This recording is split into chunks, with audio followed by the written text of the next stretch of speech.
Hello everyone. मैं आपके समक्ष एक बार फिर से एक नए वीडियो में हिस्ट्री ऑनर्स का सेमेस्टर 6 बीए सेमेस्टर 6 का पेपर 14 का आज हम वीडियो लेकर उपस्थित हुए हैं।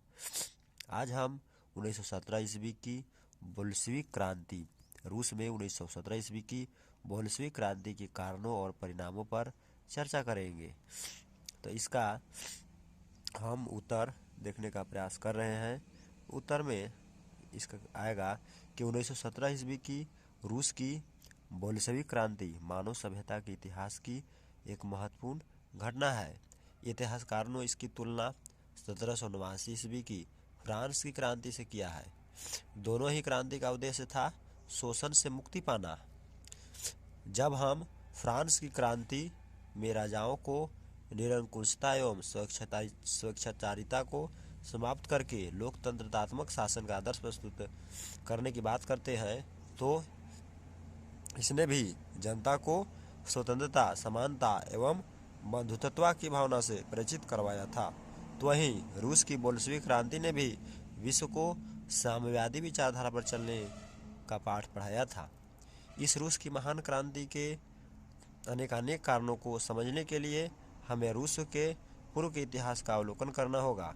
कुछ इतिहासकारों ने इस क्रांति का श्रेय बोल्शेविक पार्टी और लेनिन को दिया है, जबकि बोल्शेविक पार्टी और लेनिन ने अवसर से लाभ उठाते हुए केवल नेतृत्व प्रदान किया। वे स्वयं कारण नहीं थे, कारण तो पहले से ही विद्यमान थे।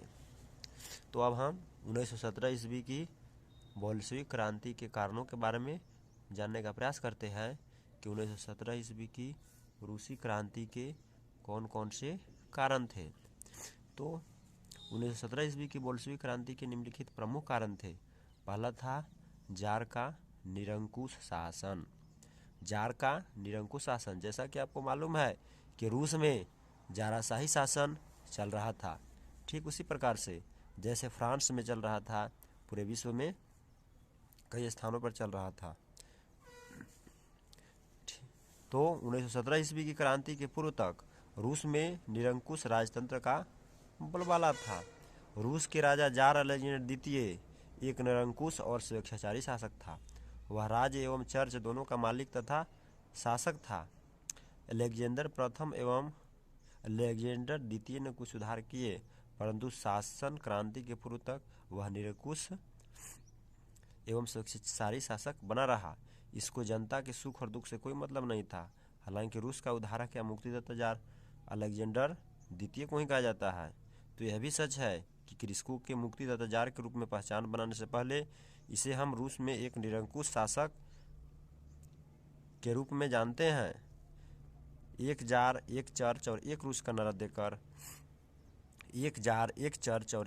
नारा देकर अलेक्जेंडर द्वितीय ने यह सिद्ध कर दिया था कि यह एक अयोग्य शासक है। सैकड़ों वर्षों से चली आ रही राजशाही शासन की अपनी स्वेच्छाचारी नीति की गवाह यह शासक भी कृषकों के गुलामी से पहले यह अपने आप को एक बहुत सर्वशक्तिशाली शासक कहते हुए नजर आया था।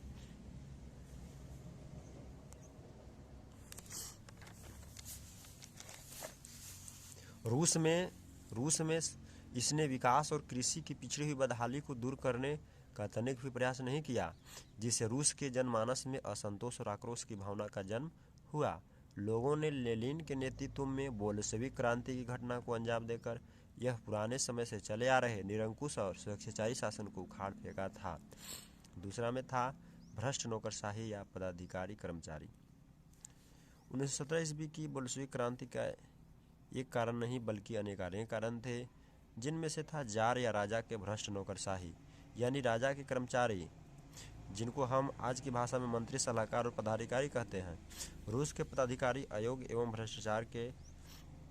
भ्रष्टाचार में डूब गए थे, क्योंकि इनके मंत्री और सलाहकार रूस के सरकारी खजाने का जबरदस्त दुरुपयोग करते थे, जैसा रूस में पहले के राजा को कह देते थे।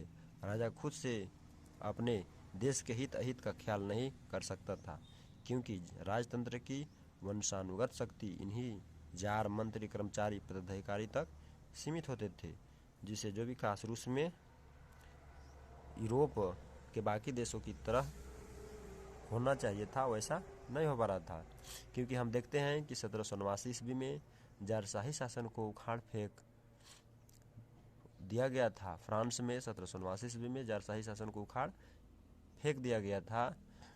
उसमें महत्वपूर्ण भूमिका जनता ने निभाया था। और इंग्लैंड में हम देखते हैं कि वहाँ पर 18वीं शताब्दी में ही औद्योगिक क्रांति हो चुकी थी। नए नए उद्योग कारखाने और नए नए तकनीक फसल के उत्पादन के लिए आविष्कार होने लगे थे। इन तमाम प्रकार के पहलुओं को देखते हुए हमें रूस में 1917 ईस्वी तक आते आते जनता जारशाही शासन से उब चुकी थी और 1917 ईस्वी में बोल्शेविक क्रांति को घटना को अंजाम दिया गया था। इसके अलावे तीसरा 1905 ईस्वी की रूस और जापान युद्ध का प्रभाव। तो 1904 और 5 में जापान की सैनिक शक्ति मजबूत थी। इस समय रूस का आधिपत्य चीन में मंचूरिया वाला क्षेत्र पर था। फिर उस समय रूस के निकटवर्ती पड़ोसी एक छोटा सा द्वीपीय देश ने रूस से मुकाबला किया और रूस जैसे विशाल देश को हराकर जापान ने मंचूरिया वाला उपजाऊ क्षेत्र पर कब्जा कर लिया। और 1904-5 में रूस जैसे बड़े देश को हराने का मतलब था उसकी शासन व्यवस्था कमज़ोर थी, खोखली थी। और यह जो उपनिवेशवाद चीन के उपजाऊ क्षेत्र मंचूरिया पर कर रहा था, बीच में जापान के आने से इसके आर्थिक लाभ में हानि दिखाई दे रही थी और रूस के राजा की दुर्बलता दिखाई दे रही थी, जिसे यहाँ की जनता ने रूस के कठपुतली और अयोग्य शासक के दुर्गुणों को जाना। और 1917 ईस्वी में बोल्शेविक क्रांति के लिए नेता और जनता ने विद्रोह का झंडा उठा लिया। इसके अलावा किसानों की दिनहीन दशा। 18वीं शताब्दी और 19वीं शताब्दी में रूस आधुनिक सोच और आधुनिकता के रास्ते पर नहीं चल पा रहा था, जबकि कई देश आधुनिकता के रास्ते पर चल दिए थे, जिनमें फ्रांस, जापान, इंग्लैंड इत्यादि देश भी शामिल थे। क्योंकि 18वीं शताब्दी में जब हम औद्योगिक क्रांति की बात करते हैं तो वह औद्योगिक क्रांति यूरोप के इंग्लैंड में ही हुआ था और लोग नए तौर तरीके, रहन सहन और शासन व्यवस्था में परिवर्तन होने लगे थे। यह एक प्रकाशमय युग था और बाकी देश से प्रेरणा लेकर जकड़ी हुई अर्थव्यवस्था को ठीक ठाक करने का प्रयास होने लगे थे। तो हम आज ने जाना रूस की क्रांति के कारण और परिणाम। धन्यवाद। इसी तरह के और आपको वीडियोस चाहिए तो हमारे चैनल को सब्सक्राइब करें।